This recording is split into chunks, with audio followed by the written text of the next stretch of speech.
Hi guys, so samahan niyo akong maglaro nito.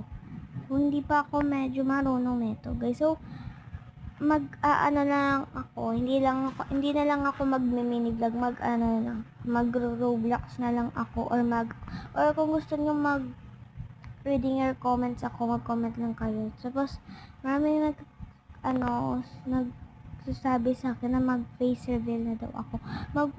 Magpapa-face reveal ako kapag nasa 100 subscribers na tayo. So hindi pa ako medyo marunong nito guys kasi nakaka-start na ako. Pero naka stage 2 ako dito. Hindi ko kasi maabangan yung voice over. So pakinggan nyo na lang. Tingnan nyo na lang yung video. Watch till the end. Ito lang guys. So pinatas naman na. So abangan nyo na lang yan guys. Tingnan nyo na lang yan sa huli.